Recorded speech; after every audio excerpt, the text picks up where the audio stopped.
In this world, people always convince you to talk about your problems, but it's a trap. Showing people your pain is like bleeding next to a shark, because the more you reveal your pain, the more people want to hurt you. And although this does not always happen, it's very common for people to take satisfaction in seeing you suffer.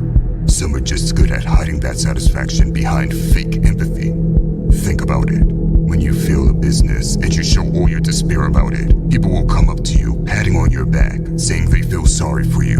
But at the same time, they will want to know all the details, just to humiliate you without you even knowing it, telling others how unskilled and stupid you were. Or if your girlfriend cheats on you, people will tell you that what she did was wrong, and that you're better off without her. But behind your back, they'll turn you into a joke, and your whole affair will become a laughing matter. Now, you may wonder why people would be so cruel, and the answer is simple. These people's goal is to feel superior to you. So whenever they see you being bothered by something, it's like a treat to them. They can't wait to feast on your misfortune. But when you act like nothing bothers you, you deny them the satisfaction of superiority completely. That's right. Learning to not show your weak point can end up becoming your strong point. In this video, I will tell you how to become an unbothered man. Number 1. Gain control of your tongue. Nowadays, men talk more than women, and a common reason why is overcompensation, meaning they want to cover up weaknesses, so they talk and talk, hoping no one sees their deficiencies. Pathetic. Anyone can see through the man who talks a lot, but a man who remains silent is hard to read. A silent man comes across as unbothered, but also as someone you don't mess with. And when he does speak, people listen. Now, these individuals are rare. 99% of people crave for attention, importance, and love being listened to. That's why you'll find men who burst out and speak without even giving a thought to what they are saying. It's like they speak on autopilot. Listen, the tongue is a wild beast not many control, but the world lays at your feet if you can tame it. And the way you tame it is actually very simple. You do it by becoming comfortable with silence. Whether it's because you need to think or because you don't have anything to say, let there be silence no matter if people are comfortable or not. Remember, think twice before you speak, and speak only when you feel that your words can be more powerful than your silence. Number 2, surround yourself with real people. Whatever problems you have, it's easier to face them when you're in good company. It doesn't have to be a lot of people. It can even be 1 or 2. But when you have this close inner circle, you can take on the world. I'm talking about people you can cry in front of and talk about the biggest obstacles you face.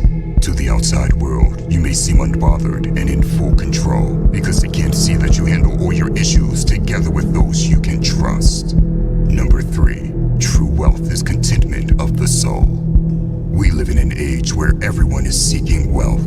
Everyone wants to become rich, and there's nothing wrong with it. But true wealth is contentment of the soul, and there are a few different ways to have a content soul. The first is daily gratitude. It is only when we begin to appreciate the little things in life that we begin to experience contentment. There is so much that we take for granted in our pursuit of more. But if we were to stop and take time to thank God for every little gift, we will attract a higher level of blessings and inner peace into our lives. Another way to reach contentment of the soul is by becoming part of a community. You see, our souls are social in nature and need to be part of a community. That feeling is not just to belong, but to serve as well. Recent studies have shown that community service cures many forms of depression and loneliness. This is because we tap into the part of our soul that needs to serve. If the pursuit of this world has left you cold and lonely, then maybe it's time to shift one's paradigm from consumption to service. When we give back to society, we attract blessings and inner peace into our lives. Number 4, trust God's plan. The final step is simply to trust the Creator and His plan for you. In the age of social media, it's easy to get caught up with other people. Everyone always seems to be better than you. And this can lead you to forget all the blessings you do have, or even make you feel depressed. Listen, The social media world is fake. Don't have it make you lose perspective. What is real is the creator of everything, and he has a plan for you. Even if you can't see or understand it fully, you must trust that plan. Now, I already know some people will get triggered when I say this. They'll say things like, God isn't real, or get angry at me for giving credit to the creator. Listen, it's not my job to convince you of anything, but I do encourage you to build your relationship with the creator. That's when you'll see what it's like to have true power on your side.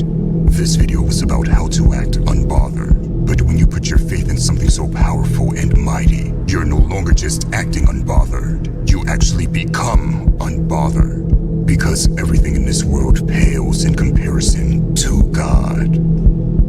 By the way, if you want to level up in life, don't forget to show some love by hitting the like and subscribe button. Until next time.